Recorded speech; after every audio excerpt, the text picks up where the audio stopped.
Today I'm looking at the Redragon K701 Rapid Trigger Mechanical Keyboard. In this video I'm going to tell you whether I think it's any good and if it could be an everyday keyboard for me, a non-gaming Mac user. Let's get into it.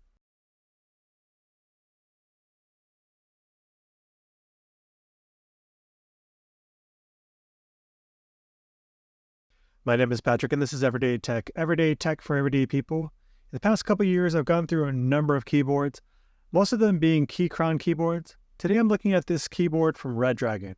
Now, full disclosure, Redragon did reach out to me and asked me if I would like to review this keyboard. Although they did send this keyboard to me for free, they're not seeing this video before it goes up. All my opinions are my own.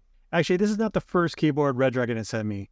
They first sent me the K652 low-profile mechanical keyboard, which I really didn't like the feel of it. But this keyboard is very different. This is a 60% keyboard, not a 75% keyboard, which means it's missing the media and function keys on top. It's a regular profile, not a low profile. So the typing experience is very different. Now I'm going to go through my experiences using it exclusively for the past month.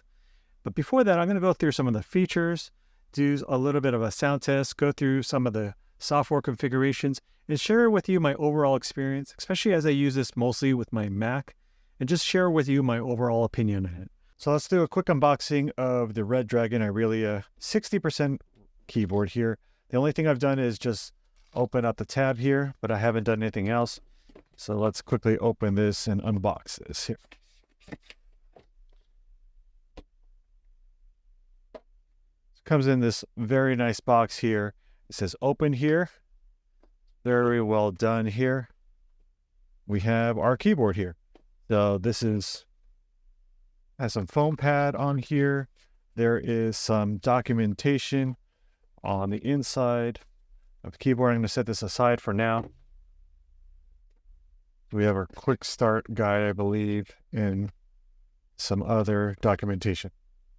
And then in here, we should have our cables and probably other switch tools. So we have our keycap and switch tool remover. And this comes with a nice USB-C cable to USB-A. Remember, this is a wired keyboard, and I believe this is another few different switches that they have here. Let's get this open. Yep. These have the different pink switches here. So this has been a quick unboxing of this keyboard. The Redragon features adjustable magnetic mechanical switches. The entire keyboard is equipped with these fully adjustable Redragon switches that let you set the actuation point from a light 0.1 millimeter to all the way to a strong 4 millimeter. And you can do this in 0.1 millimeter steps. Now the actuation point is the distance the key needs to be pressed down before it's registered by the computer. Traditionally for gaming, you want the lowest actuation point for faster response, and then you want a higher actuation point for more accurate typing. It also has what Redragon calls the Redragon hyper processing technology. Now, processing and transmitting inputs up to 8 times faster than conventional gaming keyboards with 8,000 hertz hyper polling. Now, the polling rate is the frequency at which data is communicated from your device to your computer or device. Now, the higher it is, the more frequent data is sent per second, now allowing lower latency and smoother visuals when you combine it with a high refresh rate monitor.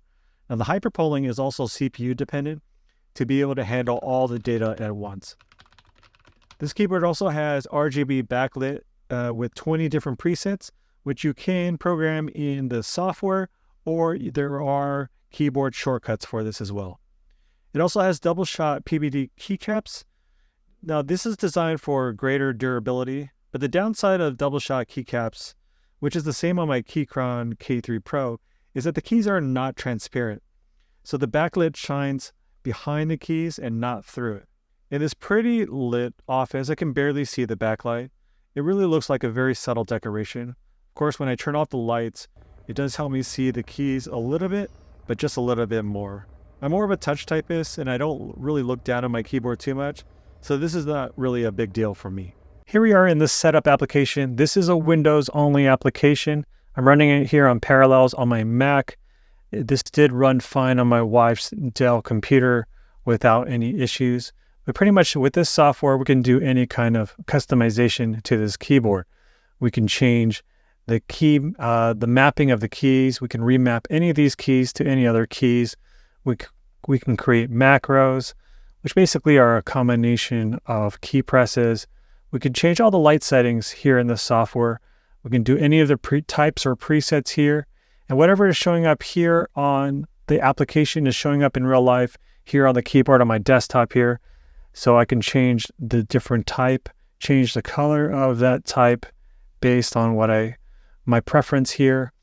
And then if I do any kind of reactive preset here and I press my keyboard, it'll show up in the application as well. Let's go to the more interesting thing. We go to the trigger settings, and this is where we can change our actuation settings. So let's say I'm doing a first-person shooter game and I want to get the main keys to have a lower actuation height for more responsive play. Let's say that 0.1 millimeters, I can just select the keys I want to, hit apply. Or let's say I'm just doing overall typing. I can select everything and just apply that to 4.0 millimeters. And we can do this at 0.1 millimeters at a time.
What do I think of the Redragon K701 mechanical keyboard? I really like it.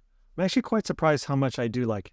Maybe it's the fact that I've been using brown tactile switches for a while, and so switching to these linear switches has been a refreshing change. I really like the typing feel, and there's something about the sound of this keyboard that's really satisfying. Now, I've done a number of keyboard reviews in the past couple of years, but I still don't consider myself a keyboard expert or even a keyboard enthusiast, but I'm getting there. Overall, I think I will be switching back to my Keychron K3 Pro, and I might give this to a PC gaming friend, or if I get back into PC gaming, I would definitely use this. Overall, I do recommend this especially if you're a PC user, and especially if you're a PC gamer. It does look really good on my desk with its sleek and minimalistic look. If you enjoyed this video, give it a like. Consider hitting that subscribe button. Until the next one, see ya.